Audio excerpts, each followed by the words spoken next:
Yemen को वह दिन याद आया जिस दिन वे यामिनी को ब्याह कर अपने घर लाए थे।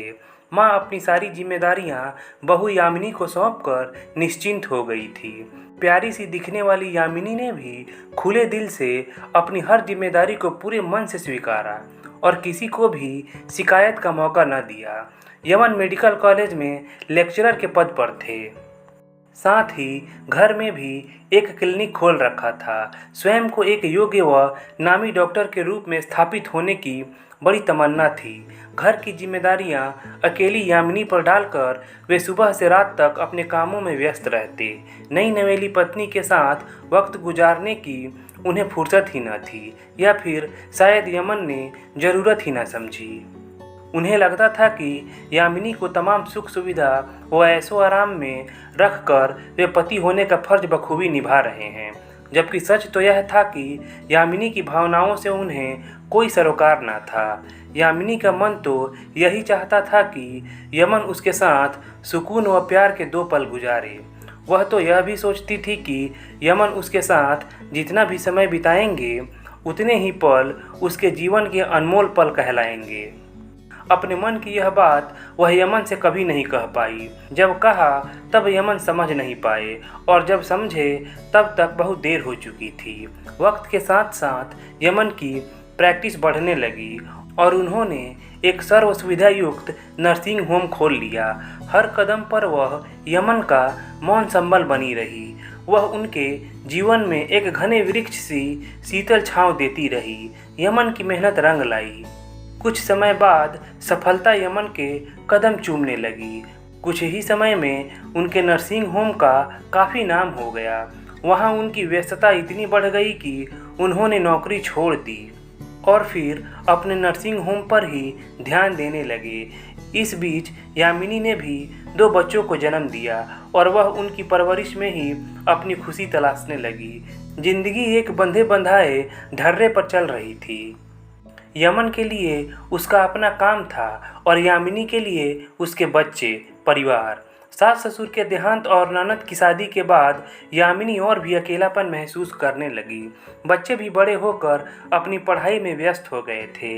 यामिनी का मन किस बात के लिए ललायित था यह जानने की यमन ने कभी कोशिश नहीं की। जिंदगी ने यमन को एक मौका दिया था। कभी कोई फरमाइश न करने वाली उनकी पत्नी यामिनी ने एक बार उन्हें अपने दिल की गहराइयों से वाकिफ भी कराया था, लेकिन वे ही उसके दिल का दर्द और आंखों के सूनेपन को अनदेखा कर गए थे। उस दिन यामिनी का जन्मदिन था। उन्होंने प्यार जताते हुए उससे पूछा था, बताओ मैं तुम्हारे लिए क्या तोहफा लाया हूँ। तब यामिनी के चेहरे पर एक फीकी सी मुस्कान आ गई थी। उसने धीमी आवाज़ में बस इतना ही कहा, तोहफे तो आप मुझे बहुत दे चुके, अब तो बस आपका सानिध्य चाहिए। यमन बोले, वो भी मिल जाएगा। कुछ साल और मेहनत कर लूँ, अपनी व बच्चों की लाइफ सेट कर लूँ, फिर तो तुम्हारे साथ समय ही समय गुजारना है। कहते हुए साड़ी का एक पैकेट थमाकर यमन चले गए। यामिनी ने फिर कभी यमन से कुछ नहीं कहा। बेटा भी डॉक्टर बन गया था। उसने भी डॉक्टर लड़की से शादी कर ली थी। बेटे बहू का भी सहयोग यमन को मिलने लगा। बेटी की भी शादी हो गई थी। दोनों अपनी जिम्मेदारियों से निवृत्त हो गए, लेकिन परिस्थिति आज भी पहले की ही तरह थी। यामिनी अब भी यमन के सानिध्य को तरस रही थी। शायद सब कुछ इसी तरह चलता रहता अगर यामिनी बीमार न पड़ती। एक दिन जब सब लोग नर्सिंग होम में थे तब यामिनी चक्कर खाकर गिर पड़ी। घर के नौकर रामू ने जब फ़ोन पर बताया तो सब घबरा गए। फिर शुरू हुआ टेस्ट कराने का सिलसिला। जब रिपोर्ट आई तो पता चला कि यामिनी को कैंसर है। यमन यह सुनकर घबरा गए, मानो उनके पैरों तले ज़मीन खिसकने लगी। उन्होंने अपने मित्र कैंसर स्पेशलिस्ट को रिपोर्ट दिखाई। उन्होंने देखते ही साफ कह दिया, यमन, तुम्हारी पत्नी को कैंसर है। इसमें बीमारी के लक्षण का पता ही देर से चलता है और कुछ इन्होंने अपनी तकलीफ़ें छिपाई हैं। अब तो इनका कैंसर 4थी स्टेज पर है। यह शरीर के दूसरे अंगों तक भी फैल चुका है। कुछ भी कर लो, लेकिन कुछ खास फ़ायदा नहीं होने वाला। अब तो जो शेष समय है इनके पास, इनको बस खुश रखो। यह सुनते ही यमन के हाथ पैरों से मानो दम ही निकल गया।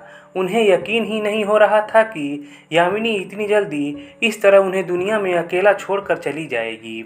वह तो हर वक्त एक खामोश साए की तरह उनके साथ रहती थी। उनकी हर छोटी छोटी ज़रूरतों को कहने के पहले ही पूरा कर देती थी। फिर यूँ अचानक उसके बिना अब जाकर यमन को लगा कि उन्होंने अपनी ज़िंदगी में कितनी बड़ी गलती कर दी है। यामिनी के अस्तित्व की कभी कोई कद्र नहीं की, उसे कभी महत्व ही नहीं दिया। आज यमन को अपनी की हुई गलतियों की कड़ी सज़ा मिल रही थी। जिस महत्वाकांक्षा के पीछे भागते भागते उनकी ज़िंदगी गुजरी थी, जिसका उन्हें बेहद गुमान भी था, आज अपना सारा गुमान वसान तुच्छ लग रहा था। अब जब उन्हें पता चला कि यामिनी के जीवन का बस थोड़ा ही समय बाकी रह गया था, तब उन्हें एहसास हुआ कि वह उनके जीवन का कितना बड़ा अहम हिस्सा थी। यामिनी के बिना जीने की कल्पना मात्र से ही वे सिहर उठे। वे हमेशा यामिनी को उपेक्षित करते रहे, लेकिन अब अपनी सारी सफलताएं उन्हें बेमानी लगने लगी थी। यामिनी की हालत देखकर यमन का दिल भर आया। उसका खाना पीना लगभग न के बराबर हो गया था। आंखों के नीचे काले गड्ढे हो गए थे। वजन एकदम कम हो गया था। वह इतनी कमज़ोर हो गई थी कि उसकी हालत देखी नहीं जा रही थी। यमन खुद को विवश महसूस कर रहे थे। समय के आगे हारते चले जा रहे थे यमन।